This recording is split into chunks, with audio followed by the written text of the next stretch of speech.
Hey guys, welcome back to another ShMoR3S Daily. But before we get into today's video, please subscribe and hit the bell so you may always be notified of my future videos. Drop me a like and follow me on ShMoR3S Gaming and Gaming News on Facebook. Also follow my Twitch for future live streams. Alright guys, let's get into today's news. PlayStation may have something up their sleeve against Game Pass. PlayStation working on Xbox Game Pass competitor 3 tiers of service, new report reveals. Sony is reportedly working on a Xbox Game Pass competitor that will include 3 tiers of service and essentially see PlayStation Plus and PlayStation Now merge. This news comes by way of a new Bloomberg report that says the service will be a subscription-based, much like Sony's current Plus and Now offerings, and of course Xbox Game Pass, the service will currently code named Spartacus, will let PlayStation 5, PlayStation 4 owners pay a monthly fee for access and catalog English of both modern and classical games. Okay, looks like they have an answer for Game Pass. These ads, I tell you.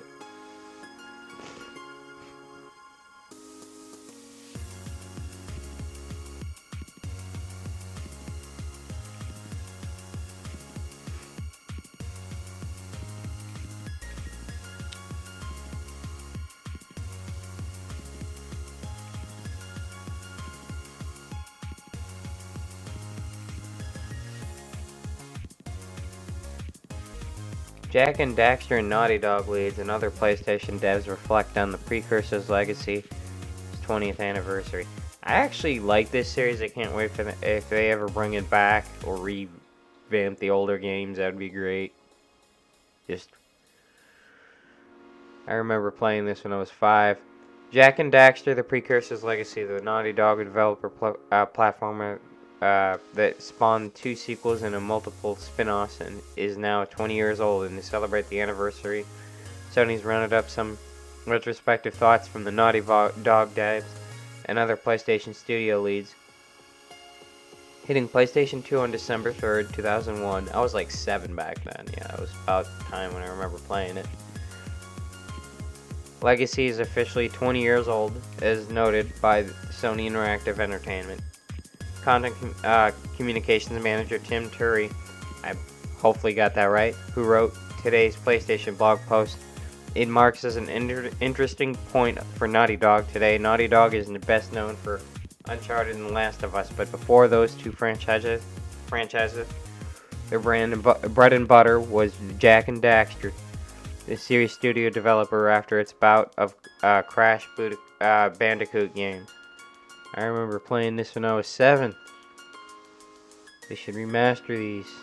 I mean, they're doing everything else remastered anyway. If you guys are into watching the Game Awards, how to watch the Game Awards 2021, start times, what to expect, and more.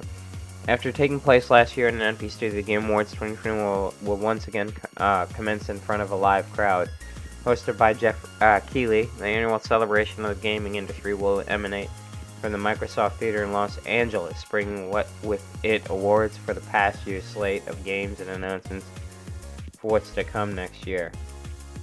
What's to come next? The Game Awards and Jeff Keighley himself will be teasing what's to come at this year's event via their social media accounts. Presenters confirmed for the event so far include Shang-Chi star Simu Liu, I don't know, Chinese pronunciation, former Nintendo president Reggie Fils-Aimé, and Keanu Reeves and Carrie-Anne Moss from the upcoming Matrix Resurrections. Musicians confirmed for live performances include Imagine Dragons and music legend Sting. Sorry guys, my kinda got a small head cold today. The latter performing what could have been from the Netflix series Arcane, the League of Legends story. Start times here. And as I said, I'll leave the articles in the description if you guys want to check these out. Oh, one other thing, guys. It seems like Xbox is working on a handheld for their service, which doesn't surprise me. I'm sure you guys have heard, so just brief mention of that. Everybody else is talking about it. I just wanted to briefly go over it. Trying so hard not to sneeze right now. Qualcomm and Razer made a handheld gaming device that you can't buy yet. Qualcomm announced today that it is stepping into the gaming space with its own handheld gaming device, teaming with well-known gaming peripheral company Razer to make a device powered by Qualcomm's new flagship mobile chip.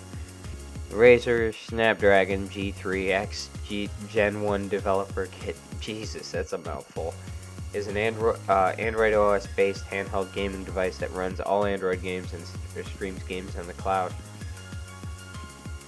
or from your console PC.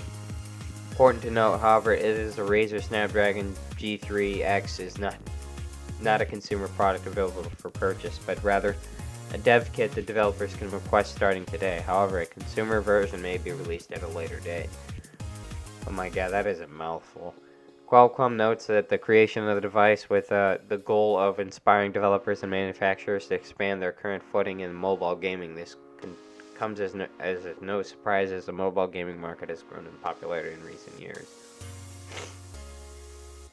This includes an expansion of mobile gaming-focused peripherals such as the Backbone 1. The announcement of the device comes at an interesting time for the overall handheld gaming market outside of the hybrid gaming console that Nintendo Switch companies such as Analog and Panic have announced its own handheld gaming devices, which are slated to release within the next year, while Valve is looking to bring PC gaming to on the go with a Steam Deck, which will release early next year. And as I said, Xbox is working on supposedly their own handheld device too. I'm sure you guys have heard this too, but I'm going to go over it briefly in case you guys haven't. U.S. Congress bill could be used to ban console scalper bots. Thank God there's legislation to get rid of people scalping. It's getting ridiculous already. Ooh, whoops.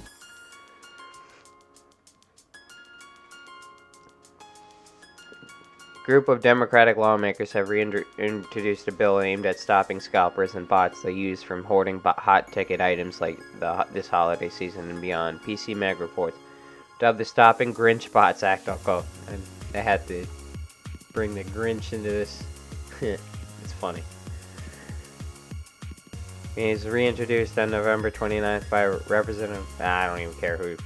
You get the picture, guys. I could read this entire article, but honestly, I don't really feel like reading the whole thing. It's politics, but thank God they're doing something about it. It's about damn time. New update for Battlefield 2042 goes live. Includes hundreds of fixes, changes, and improvements. Battlefield 2042 launched just a few weeks ago, and if the conversation surrounding it can be summarized by one word, that is bugs.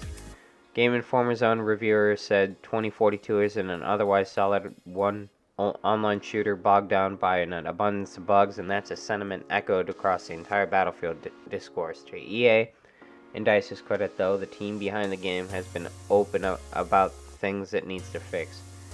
And Update 3, which hits the game tomorrow, is another example of that. When was this article posted? Oh, this is probably already in play by the time you guys have reported this anyway, so addresses a bunch of bugs, but there you go. They're fixing it ever so slowly. Alright, I think I'll call it there for today, guys, and I'll see you guys in the next video. Alright, that's it for today, guys, and I'll see you guys in the next video. If you guys like